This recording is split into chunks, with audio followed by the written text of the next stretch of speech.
Assalamualaikum semuanya, terima kasih sudah klik video ini. Di episode kali ini saya akan membacakan sebuah cerita horor dan pastinya bakal seru banget. So, simak videonya sampai habis.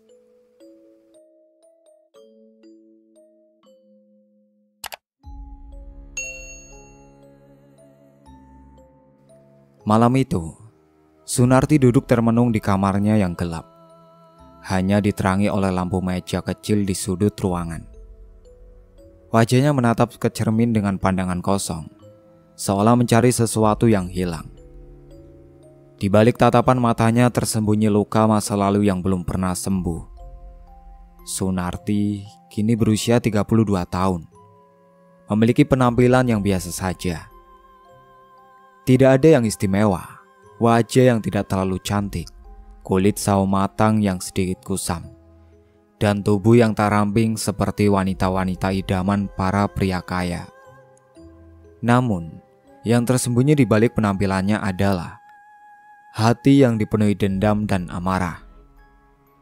Sunarti teringat masa lalunya saat ia masih remaja. Namanya masih sering diingat dalam pikirannya, yaitu Slamet, pria yang dulu ia kira adalah cinta sejatinya. Mereka berdua tumbuh bersama di desa kecil, sering menghabiskan waktu di tepi sungai, bercanda dan tertawa. Sunarti pernah merasa menjadi gadis paling bahagia di dunia. Namun, semua itu berubah dalam sekejap ketika Slamet meninggalkannya begitu saja. Bukan hanya meninggalkannya, tetapi ia memilih menikah dengan seorang gadis kaya bernama Rati yang memiliki segalanya: kecantikan, kekayaan, dan status sosial. Sunarti masih ingat hari itu dengan jelas. Hari di mana ia melihat Slamet dan Rati berjalan bersama di pasar desa. Tawa mereka terdengar begitu manis, namun bagi Sunarti, itu adalah tawa yang menghancurkan hatinya. Di depan banyak orang, Slamet tanpa ragu memperkenalkan Rati sebagai tunangannya. Saat Sunarti menghampiri dan menanyakan alasannya, Slamet hanya berkata dengan senyuman mengejek, "Maaf Sunarti, kamu tidak cukup cantik untuk bersanding denganku." Kata-kata itu menghantam Sunarti seperti pukulan keras.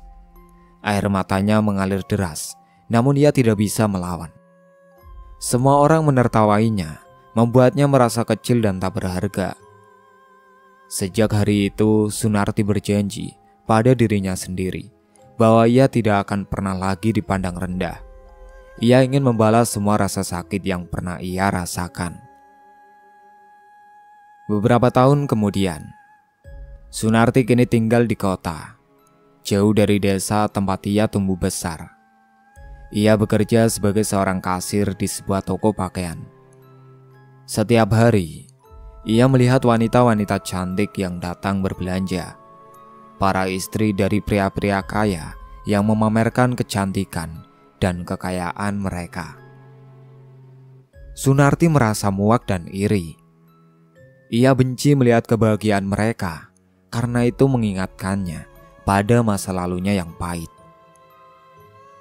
Suatu hari, ketika sedang duduk sendirian di taman kota, Sunarti bertemu dengan seorang wanita tua berpakaian lusuh. Wanita itu memperhatikannya dengan pandangan yang tajam, seolah bisa melihat dengan dalam jiwa Sunarti. Sunarti merasa aneh, namun ia tidak menghindar. Wanita itu memperkenalkan dirinya sebagai Mbah Darmi, seorang dukun yang dikenal di kalangan orang-orang yang percaya pada hal gaib. "Anak muda, aku melihat api dalam dirimu," kata Mbah Darmi dengan suara serak. "Kau menyimpan dendam yang mendalam ya?" Sunarti terkejut. Bagaimana mungkin wanita asing ini bisa tahu? Namun tanpa sadar, ia mengangguk. "Iya Mbah, aku muak dengan hidupku. Aku muak dianggap rendah hanya karena penampilanku yang biasa saja." Mbah Darmi tersenyum tipis. "Kamu tahu, ada cara untuk mengubah nasibmu. Jika kamu ingin kekuatan yang bisa membuatmu menjadi wanita yang diidamkan setiap pria, kamu harus siap membayar harganya. Sunarti tertarik. Ia mendekat dan berbisik. Apa yang harus aku lakukan, Mbah? Aku akan melakukan apa saja. Mbah Darmi mengeluarkan sebuah kotak kecil dari tas lusuhnya. Di dalamnya terdapat sebatang jarum emas yang berkilauan. Ini adalah susuk anak muda. Jarum ini akan kutanamkan di tubuhmu. Dan setelah itu, kecantikan yang tak tertandingi akan menjadi milikmu. Pria-pria akan tergila-gila padamu. Bahkan yang sudah memiliki istri pun akan meninggalkan mereka untukmu. Sunarti merasakan adrenalin mengalir deras dalam tubuhnya. Inilah kesempatan yang selama ini ia cari. Dengan susuk ini, bisa membalas semua hinaan yang pernah ia terima.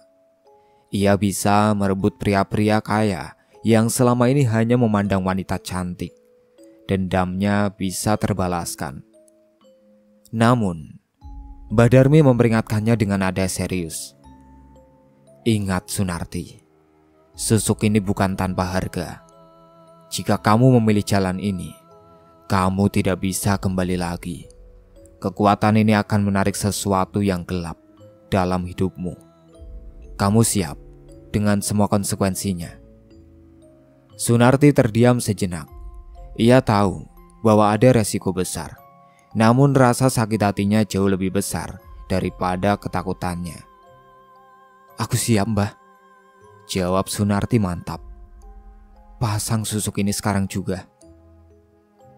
Mbah Darmi membawa Sunarti ke rumah kecilnya di pinggir kota.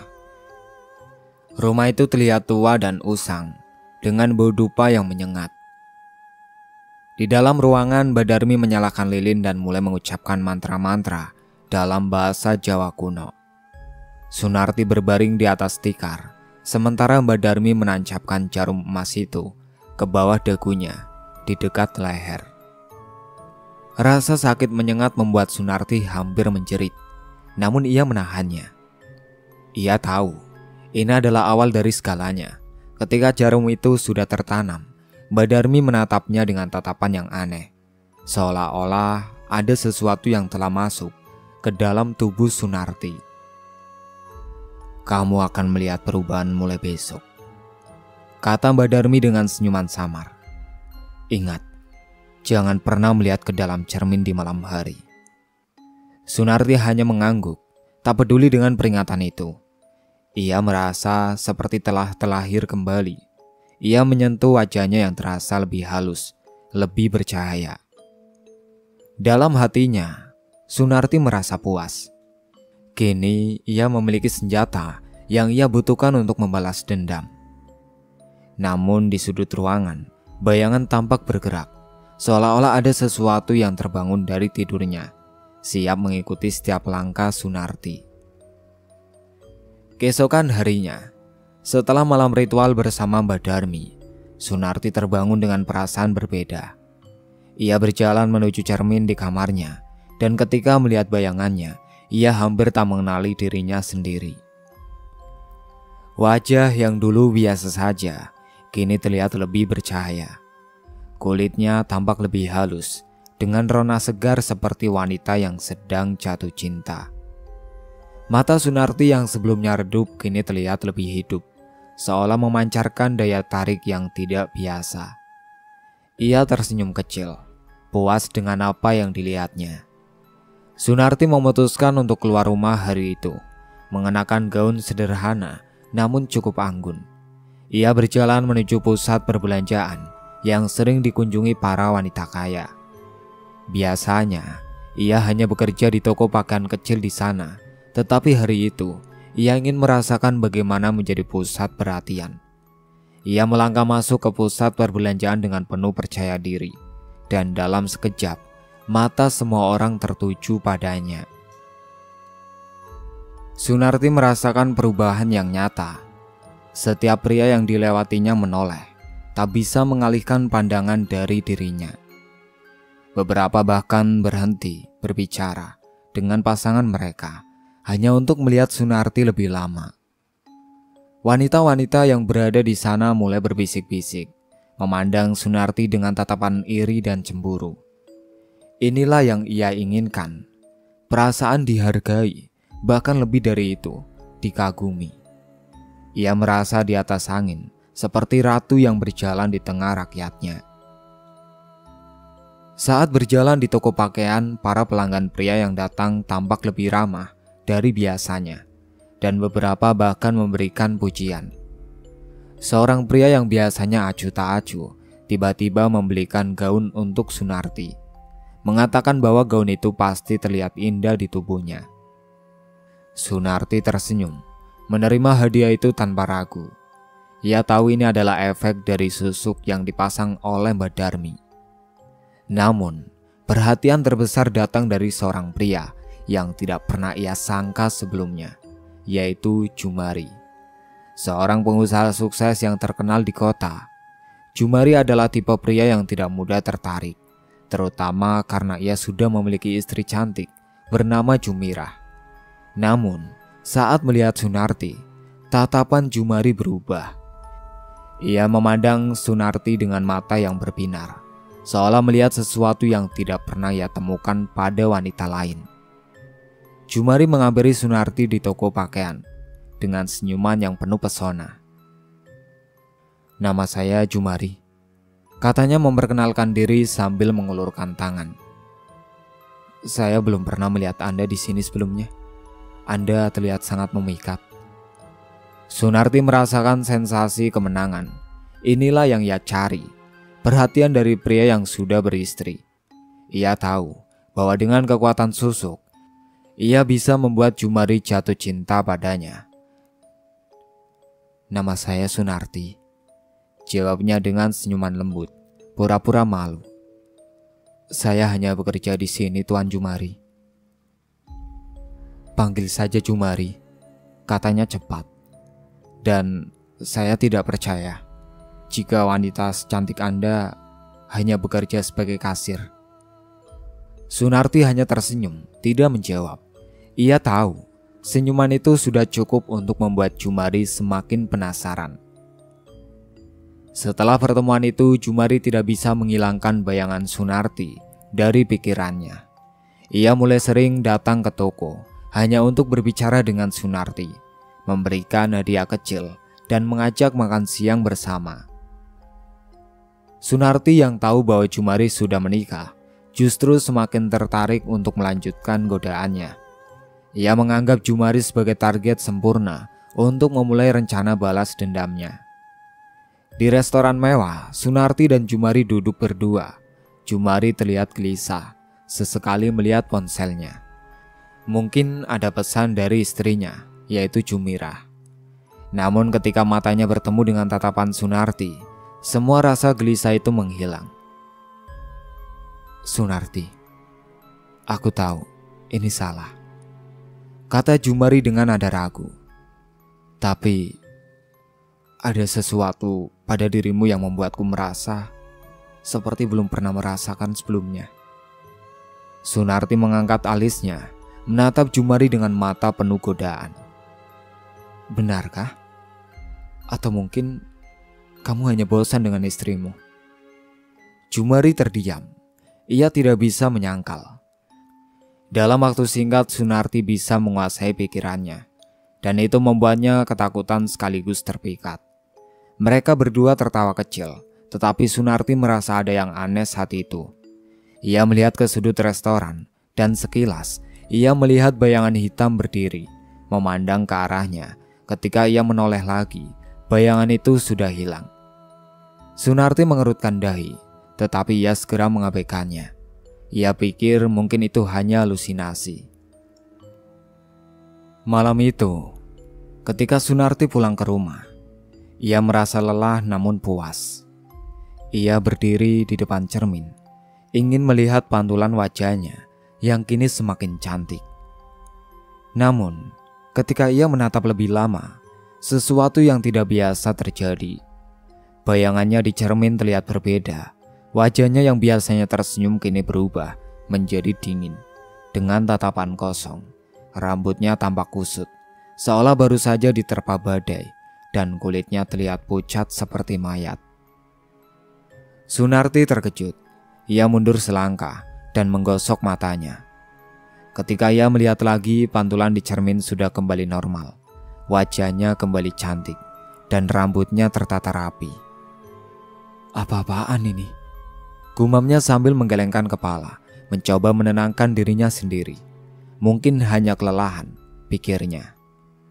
Namun itu bukan satu-satunya keanehan yang ia alami. Saat berbaring di tempat tidur, ia mencoba tidur. Ia mendengar bisikan samar. Suara wanita yang menangis, lalu tertawa pelan. Bisikan itu semakin lama semakin jelas, seolah-olah seseorang berada tepat di telinganya.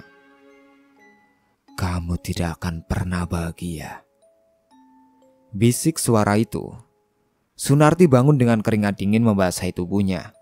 Ia melihat sekeliling kamar, tetapi tidak ada siapa-siapa. Hanya ada kegelapan yang menyelimuti ruangan. Sunarti mulai merasakan ketakutan yang merayap di hatinya, tetapi ia mencoba mengusirnya. Ia tidak mau percaya pada hal-hal gaib. Ini pasti hanya efek dari ritual kemarin, pikirnya. Ia menenangkan dirinya dengan berpikir bahwa ini semua akan berlalu. Keesokan harinya, Jumari mengundang Sunarti untuk makan malam di rumahnya. Jumira, istrinya, sedang pergi keluar kota. Sunarti melihat ini sebagai kesempatan emas. Ia mengenakan gaun merah yang diberikan Jumari sebagai hadiah, memperlihatkan kecantikannya yang memukau. Saat mereka berdua berada di ruang tamu, Jumari menatap Sunarti dengan penuh gairah dan mengakui bahwa ia sudah jatuh cinta. Sunarti tersenyum puas, namun saat ia melihat cermin besar di ruang tamu, wajahnya berubah pucat. Ia melihat sosok wanita lain di pantulan cermin itu. Wanita dengan wajah penuh luka, menangis darah, menatap Sunarti dengan pandangan penuh kebencian. Sunarti terkesiap, dan tiba-tiba ruangan terasa dingin. Jumari bertanya apakah ia baik-baik saja, namun Sunarti tidak bisa berkata apa-apa. Ia tahu ada sesuatu yang tidak beres, sesuatu yang lebih dari sekedar perubahan fisik akibat susuk. Ada kegelapan yang mulai mengintai dirinya. Sunarti tidak pernah merasa sekuat ini. Setelah memasang susuk, hidupnya berubah drastis. Jumari, pengusaha kaya, yang dulunya adalah sosok suami setia, kini jatuh dalam pelukannya. Ia meninggalkan istrinya, Jumira, dan lebih sering menghabiskan waktu dengan Sunarti. Jumari seakan tidak bisa hidup tanpa Sunarti. Memanjakannya dengan hadiah mahal, liburan mewah, dan perhiasan berkilauan. Bagi Sunarti ini adalah bukti nyata bahwa kekuatan susuk yang ia pasang telah membuahkan hasil. Ia merasa menang. Dendam yang ia simpan selama bertahun-tahun perlahan terbayar. Namun di balik kemenangan itu ada sesuatu yang mulai terasa salah. Semakin banyak pria yang tertarik padanya, semakin sering Sunarti mengalami gangguan yang tidak bisa dijelaskan.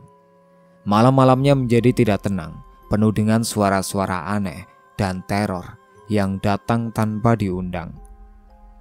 Malam itu, Sunarti duduk sendirian di apartemennya yang kini lebih mewah, hasil dari pemberian Jumari.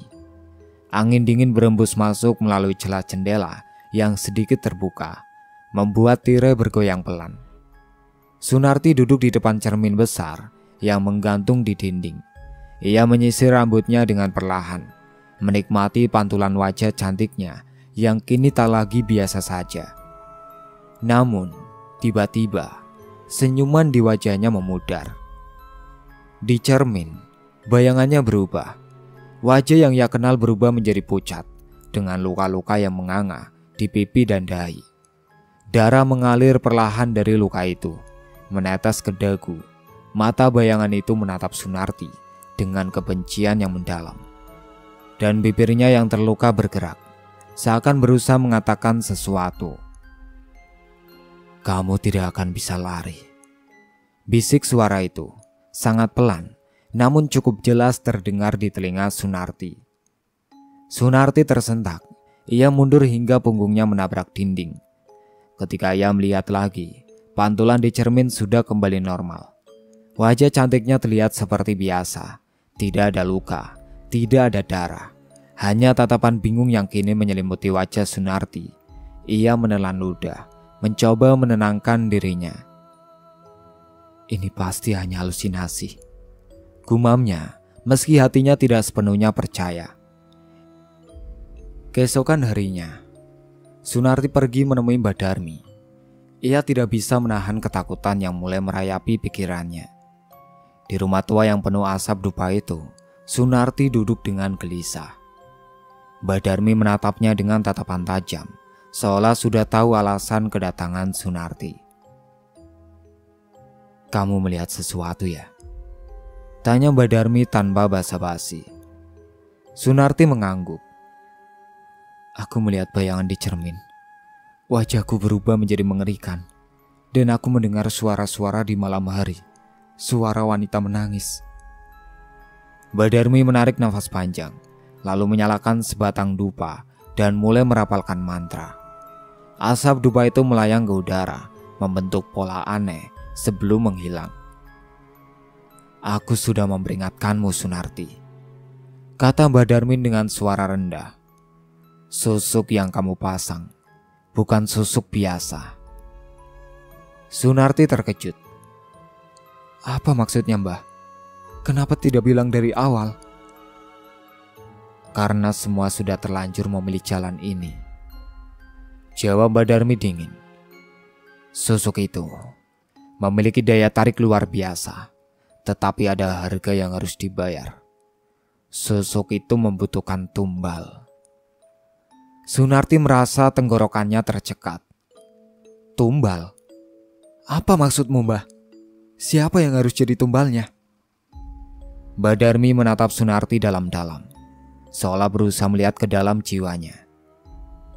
"Setiap pria yang kamu rebut dari istrinya, setiap kebahagiaan yang kamu rampas akan menjadi bagian dari tumbal itu. Dan jika tumbal tidak terpenuhi, maka bayangan itu akan terus menghantui sampai akhirnya memakanmu hidup-hidup." Sunarti terdiam.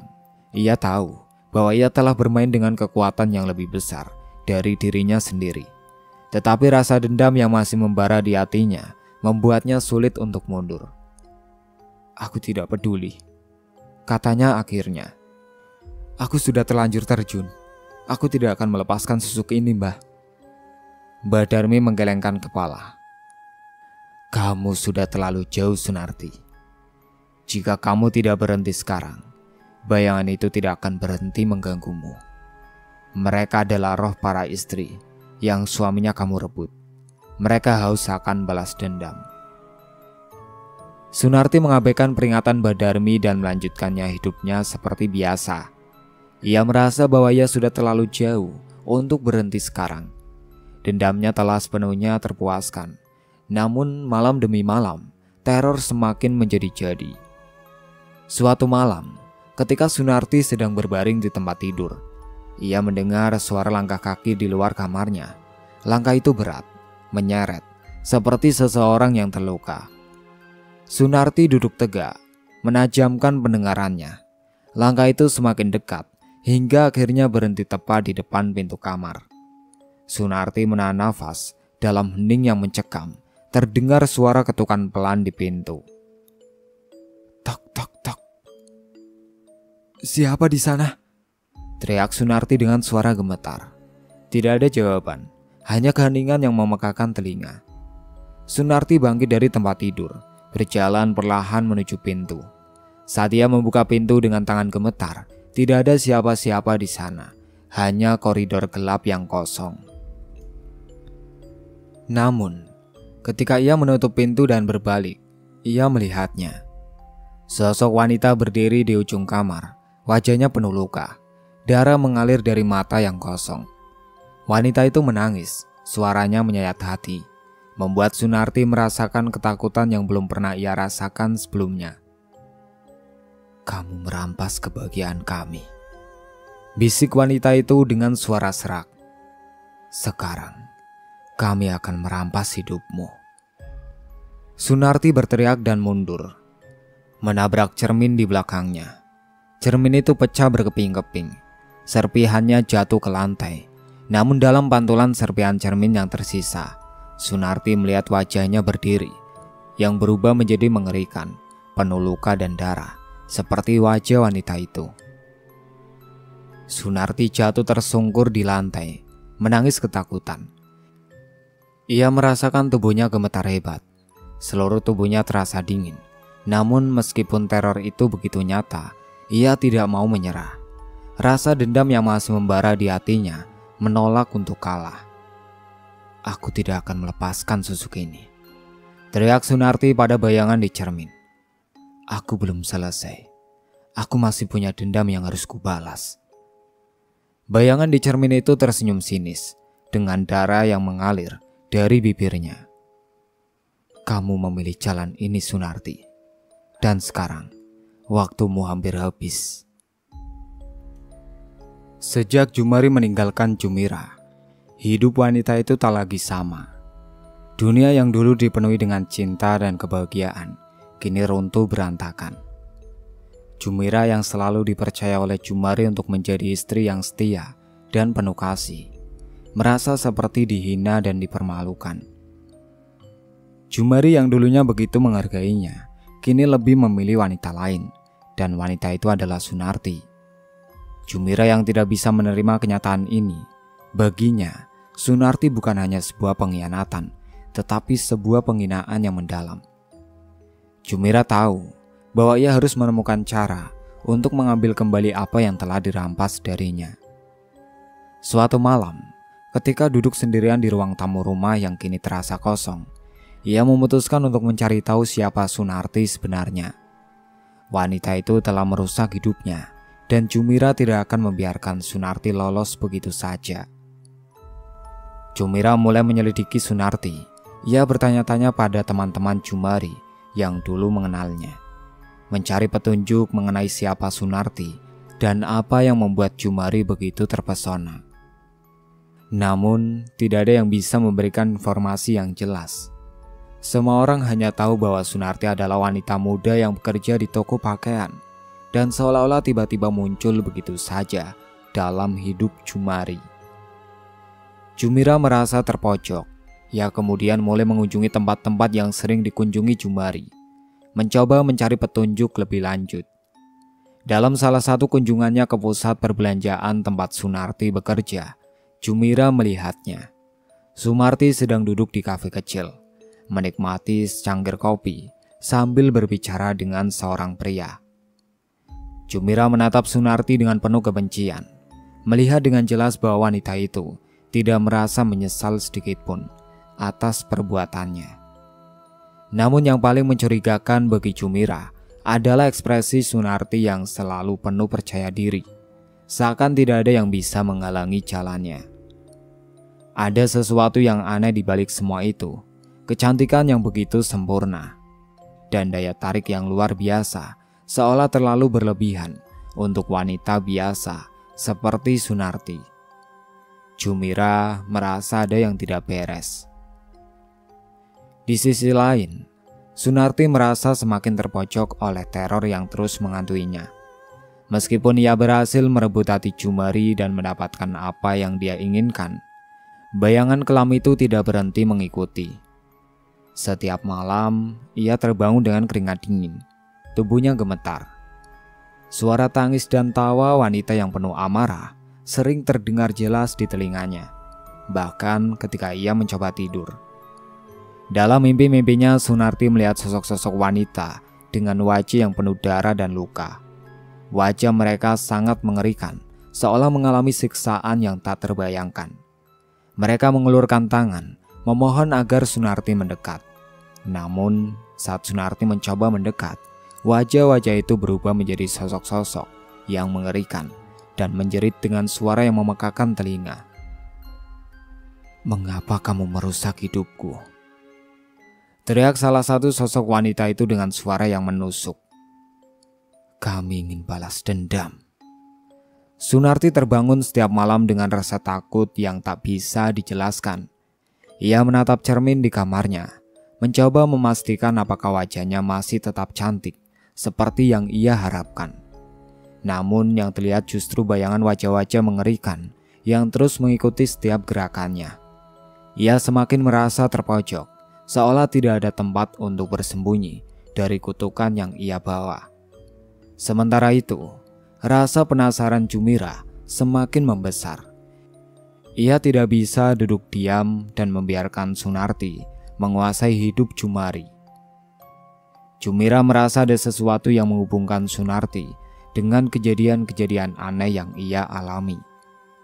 Ada sesuatu yang tidak beres dengan wanita itu.